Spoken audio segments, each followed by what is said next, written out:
My entitled mother demanded I hand over my house to her because my little sister is pregnant and needs it more than me. I, 31M, have a sister, 28F, that has honestly been the golden child to my mother but not my father for as long as I can remember.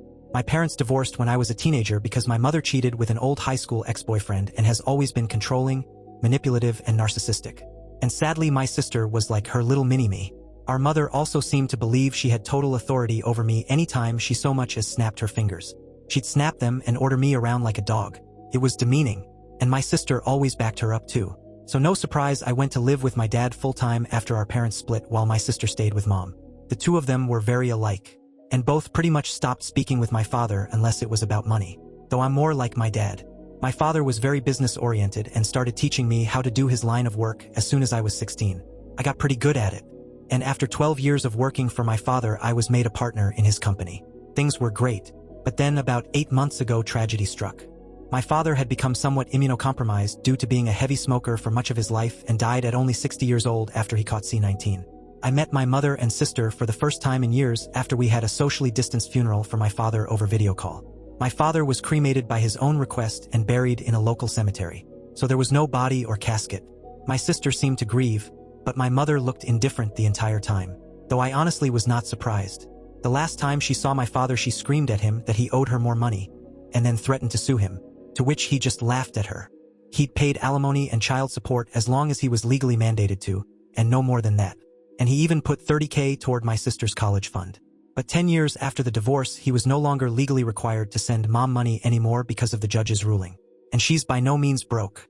She works the same job she has had for nearly 3 decades, fully owns the old family home we used to share, and even rents out 2 of the rooms in it to Airbnb regularly. She's by no means hurting for money. Sometime after the funeral, my dad's will was read. Apparently he'd figured that if his heavy smoking didn't eventually do him in, something else would, and even joked about it in a pre-recorded video. I was pretty much willed nearly all of his assets, from most of his money to his business and home.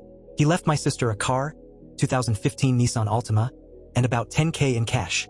My mother only got $1,000 and a few other items that she'd been claiming were rightfully hers since the divorce. Beyond that, I got the rest. And my girlfriend now lives with me in the house my father passed down to me. My sister pretty much went from finishing 2 years of community college to living off her boyfriend and only working part-time online for several years. And during that time she got pregnant but suffered a traumatic miscarriage. I wasn't aware till after the funeral because we were practically no contact and no one else told me. When lockdown hit, her boyfriend's job started downsizing little by little, and eventually he was only able to stay on part-time, which hampered hers and his finances to the point he was finally telling her she needed to look for better employment as well since he was trying to find a second job. And then she got pregnant. She claims her and her BF were careful, but calls it her miracle baby. One evening I got an unexpected knock at my door. And when I answered, I was unpleasantly greeted by both my mother and sister. They both walked right in without even asking and made themselves comfortable in my living room. My girlfriend and I shared a look of confusion, and I asked why they'd come by. My sister was giggling and looking all over, opening doors and seemingly giving herself a tour of my home. My mother had just plopped herself down on my sofa and snapped her fingers while demanding a cold bottled water. My GF got the water for her, and I asked what they were here for. My sister seemed all giddy and just ignored me to continue snooping around my home. And before long, I heard her yell from down the hall, "Mommy, it's perfect." Yes, she still calls her mommy.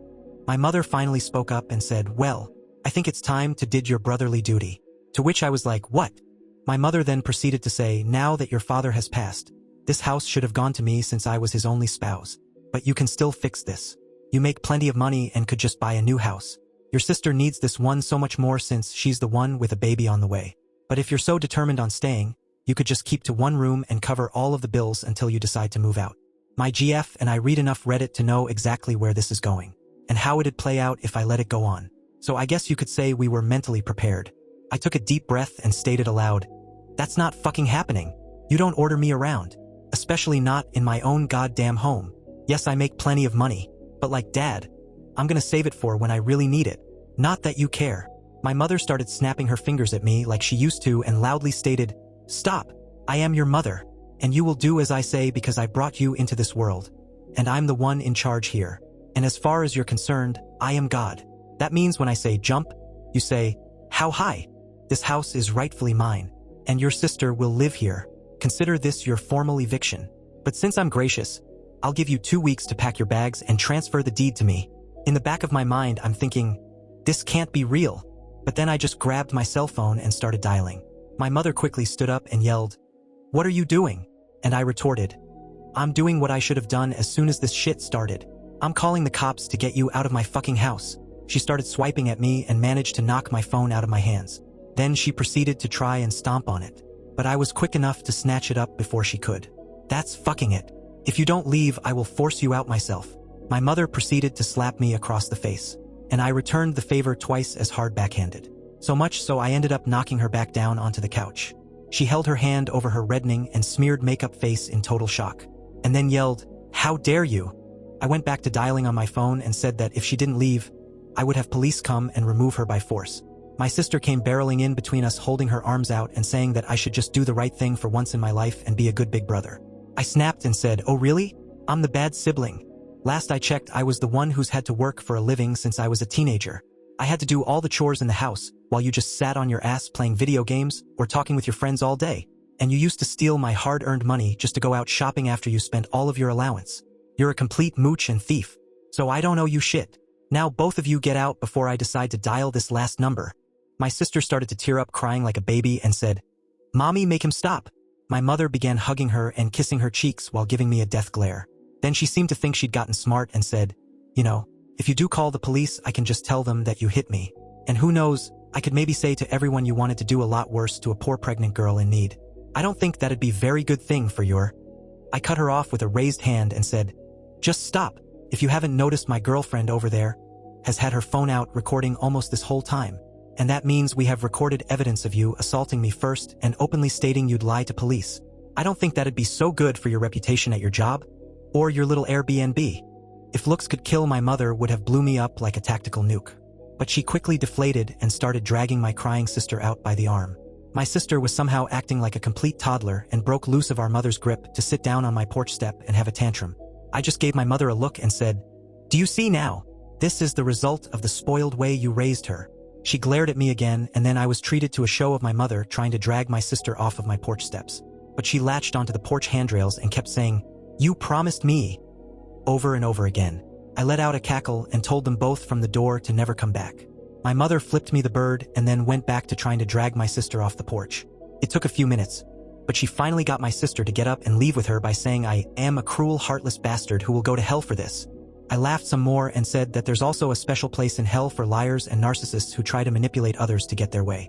My mother clenched her fists and was about to say more when I just held up my smartphone again with it recording and said, "The clock is ticking, Mom. Get off my property." My mother then walked my sister to the car, gave me one last snooty look and drove off. I thought that was the end of it. But letting things go was never something my mother would do. After a few days, I started getting messages from people I know and some relatives online. A lot of them were furious with me, but others just had questions about what was going on. I tried to check my FB, but couldn't see anything they were saying because my sister and mother both blocked me on their social media. But my girlfriend could still see everything because they kept their profiles set to open. We screenshotted everything and then printed some of it out. Both of their profiles had posts that called me a greedy, heartless bastard who stole the house that was meant to be my sister's inheritance right out from under her by paying off the lawyer who handled Dad's will, which is a complete and utter lie, and they both know it. I called my lawyer, who was also my father's lawyer and a trusted family friend, and gave him copies of all the screenshots from FB and the video my girlfriend had recorded the day my mother demanded my house. He wanted to just write a formal C&D, but I wanted to take it further than that. And he sent them a letter I told him to write via express mail that had to be signed for. So I know they got it. My mother called me in an absolute fury the same day the letter was delivered. I told her that if she and my sister didn't redact all of the untrue social media posts they made about me and tell the absolute truth, I'd send all of the information I have to the whole family, her boss, and upload the videos we'd recorded of her online. And then I'd sue her on top of it. She called me unreasonable, and that she just did what she did for my sister's sake. And then went into a full-blown lecture reiterating her belief that my sister still needs my house more than me. I bluntly stated I didn't care what she thought, and if she didn't redact everything and tell the truth, I'd make sure her career would be over. She begrudgingly said, "Fine, you win. Have it your way and keep the fucking house," before hanging up the phone. That very evening, all of the lying posts disappeared from both their profiles. I was unblocked, and my mother gave me and everyone else a half-assed apology claiming she jumped the gun with everything she said because she thought my sister needed my house more than me because she's broke and pregnant. But the house was rightfully mine according to my father's will, and she knew that even before my father passed away, so she had no right to try and claim it. As for my sister, She also apologized, but more or less just parroted everything our mother said while claiming she just went along with her ideas. And then she blamed what she did all on our mother and her pregnancy hormones. The replies poured in for some time on both my mother and sister's profiles. Many furious with them for trying to take my house. I got a lot messages of sorries and my bads from those who'd previously believed her. But all it really did was show me who was more on her side to begin with, since they were all believing her nonsense so quickly. They were mostly people from her side of the family anyway. No one on my father's side believed her at all, and openly said so. My sister and her boyfriend ended up moving in with our mother to save money. But she put them in the basement to keep her Airbnb running. And my sister started crying on social media that she can't live upstairs. And I'm pretty sure the two of them were fighting with each other because all my sister did after that is complain online, and my mother barely posted anything on her SM anymore because of the previous stunt she tried.